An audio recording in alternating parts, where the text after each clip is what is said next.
Good afternoon and welcome to the Midday News. Here's what we have in the bulletin. PICA workers seek meeting with Finance Ministry following reclassification exercise. Finance Minister Dr. Nigel Clark bids farewell. And later in sports, Waterhouse level on points with Mobile United atop Jamaica Premier League standings. Thank you for joining us. I'm Kerry Simpson. Here are the details.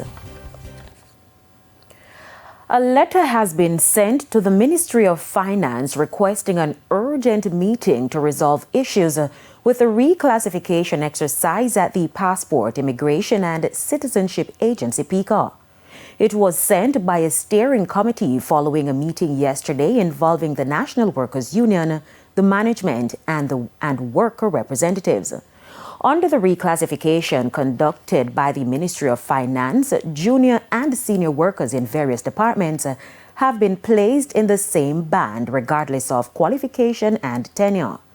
NWU General Secretary Granville Valentine says the steering committee proposed several dates for the meeting with the Ministry of Finance for the matter to be resolved. 2 p.m. today, 29th of October, and 10 a.m., 1 p.m. on the 30th, which is Wednesday of October. This is a matter that is most urgent as all the workers at PICA at every level, including management, are presently dissatisfied and is in a vexed position, which causes the level of unrest that exists. And we trust that good sense will prevail on our sides to ensure that we would have settled this dispute at the shortest possible time. To news from the political scene now. It was a party-like atmosphere at the Pembroke Hall Community Centre Monday night as outgoing Finance Minister and MP for Northwest St. Andrew, Dr. Nigel Clark, said farewell to his constituents and colleagues. Our reporter Dwayne Anderson was there.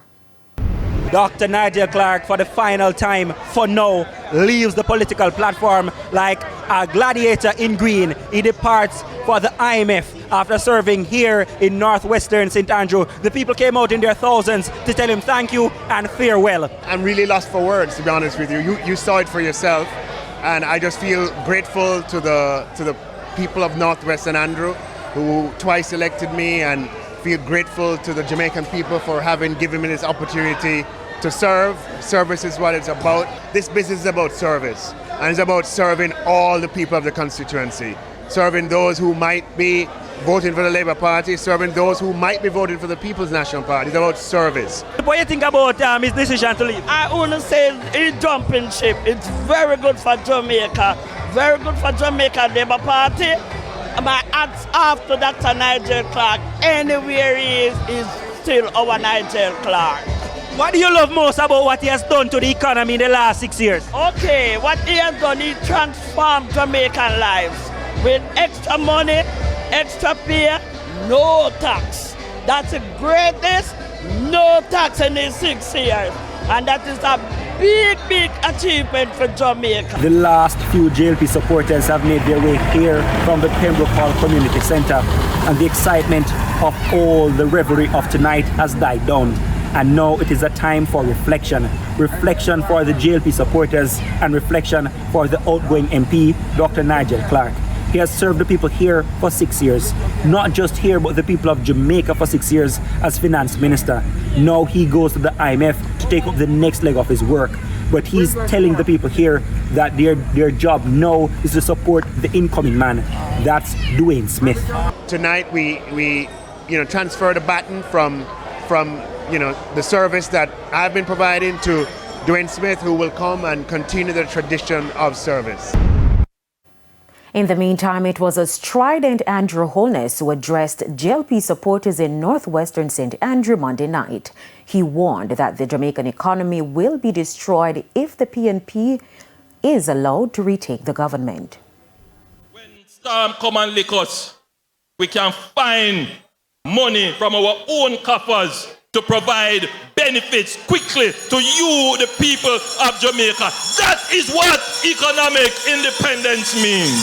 And that is what the Jamaica Labour Party has achieved in the 8 years that you have given me the privilege to manage your affairs.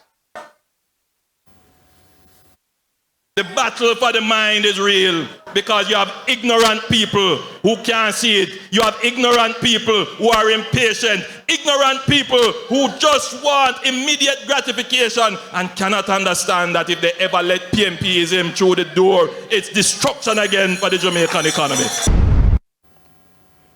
Now, despite national polls showing favorability towards the People's National Party among the younger cohort of Jamaicans, the Jamaica Labour Party is adamant that the country will go backwards if the PNP gets the helm in the upcoming general elections.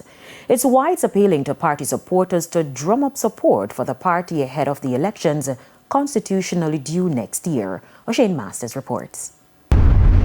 The Jamaica Labour Party JLP continues to staunchly defend its record amidst suggestions that it is losing ground. And Sunday night was no different. A fiery Edmund Bartlett told supporters since independence, the stewardship of the country has been the best. That, he says, is due to the policies of the Holness-led administration. Listen, I'm here tonight to tell you one thing, that those who are in the shadows must stay in the shadows. Let me shadow this, and I shadow that. But if they really want to shadow, let them shadow here. Over the last 8 years in particular, Jamaica has seen a level of growth and development unprecedented in the history of this country. And Montego Bay is a good example of how the Labour Party development strategy has worked.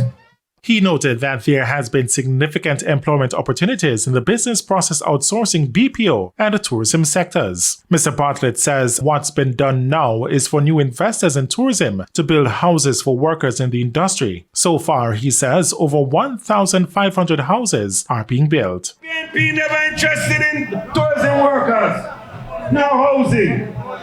I know them a talk about complacency. Chairman of the JLP's Area Council 4, Floyd Green, says the opposition is not a party for the people. He explains. They do not deserve to represent us. They do not take us seriously by how they go about putting candidates in seats. They believe it's the day of Master. Anything you say goes, but those days are gone. We are in the days of leadership that listens, leadership that serves the people, leadership that comes from the people. Both men were speaking at the Central St. James Constituency Conference at the weekend. O'Shane Masters, TVJ News. Clinical coordinator at the Cornell Regional Hospital, Dr. Delroy Frey, says despite the facility undergoing extensive reconstruction, it is well equipped to provide the highest quality of care to its patients. Dr. Frey also declared that cancer patients have been receiving world-class services at the hospital. He was speaking at a recently held town hall meeting in St. James. The care that we give for our breast cancer patient and all our breast cancer patients is comparable to any first world country. We have 2 excellent oncologists, 2 excellent radiation oncology. We have a well-equipped radiation department. He says between January and August of this year, 58,335 patients were seen at the hospital compared to 60,000 last year. He was responding to questions as to how the hospital is functioning under the current limitations. Dr. Frey noted that for breast cancer patients who cannot deal with the emotional aspect of losing their breast, the facility provides reconstruction surgery. Aspect of losing your breast, we have plastic surgeon can reconstruct the breast as well. And in spite of what our limitations are, and we do have limitations, we try to work the best that we can to offer our patient the best service there is. And it's time for a break. Stay with us, more local stories when we return.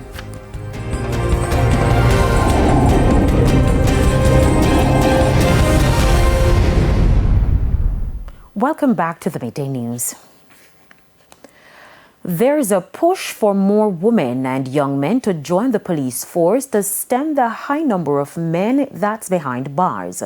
2 female police officers made the case at this week's celebration of 75 years of women in the Jamaica Constabulary Force. Krista Campbell reports. 75 years of women being allowed to join the 157-year-old Jamaica Constabulary Force, JCF, and 2 female officers in the Area 3 Division are commending the increased inclusivity.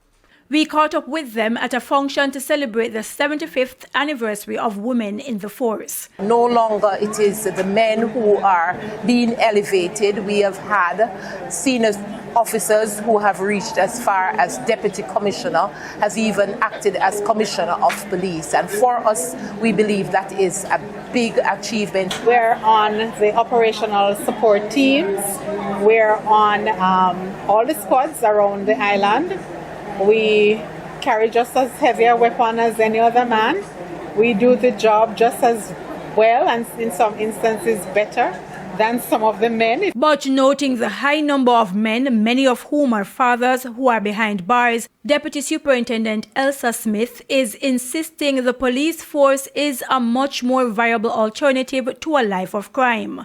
She notes that the training provided by the JCF also helps women in particular balance work and home life. Take time out for recreational activities, manage ourselves in terms of taking our leave, and not just to go and do other work, but to rest and recreate. And I believe that when you have supportive managers and support staff, we have sections at the medical services branch that help us in taking care of our well-being in terms of our mental health. I am a trained teacher. My colleague here is a trained teacher. We have spent years in the classroom, and we decided that we would move over into the JCF as our career path. And young ladies are looking on, and they are seeing that there are educated women who are in the JCF. And more than just beat patrol, Senior Superintendent Catherine Lord insists there is a variety of career paths within the JCF. We have forensic scientists in the JCF. We have attorneys at law who work in different sections in the JCF. We have accountants who work in the JCF. Whatever career path you think of, whatever career path you choose, there's a place for you in the JCF. We have medical doctors in the JCF. The Area 3 Police, which covers Clarendon, Manchester and St. Elizabeth, have partnered with corporate sponsors and other groups to undertake fundraisers all month long to raise money to help women with cancer. Krista Campbell, TVJ News. A motorist in St. Thomas is being treated at the Kingston Public Hospital for injuries following a motor vehicle crash. According to reports, sometime after 10 yesterday morning, he was traveling from Kingston when on reaching Albion Main Road in St. Thomas, he lost control of the vehicle and crashed into an embankment. It's understood he was the only occupant of the vehicle. He was rushed to hospital where he is currently undergoing treatment. And it's now time for the Business Minute. The country's fiscal deficit for the period April to August this year is 1.7% of GDP, or $57 billion. The fiscal deficit indicates the difference between what the government collects in revenue and what it spends. The data also indicate that the primary surplus, or the amount of money accumulated and available to pay down the debt, was $17.43 billion for the period. This is more than the $6.8 billion that had been projected. U.S. airlines are now required to refund passengers for a significantly delayed or cancelled flight. The new rule went into effect on Monday. Some airlines previously gave out vouchers to passengers if problems occurred with their flight.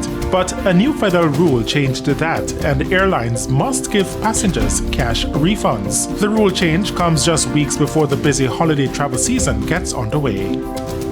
And HSBC has seen its quarterly profits jump by 10% as UK-based banking giant embarks on one of the biggest shakeups in its 159-year history. The firm said its pre-tax profits rose to $8.5 billion in the 3 months to the end of September, beating analysts' expectations. It comes just days after HSBC's new boss announced a major overhaul of the company.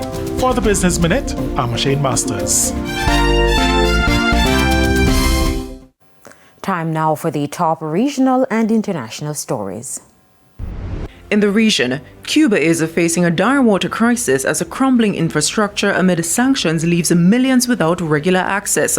Like the power grid that crashed across the island for more than 3 days earlier this month, the island's aging, poorly maintained water system is also barely functioning. Cuban officials blame U.S. economic sanctions in part for the failing water system, but acknowledged the crisis has grown to impact nearly 10% of the population.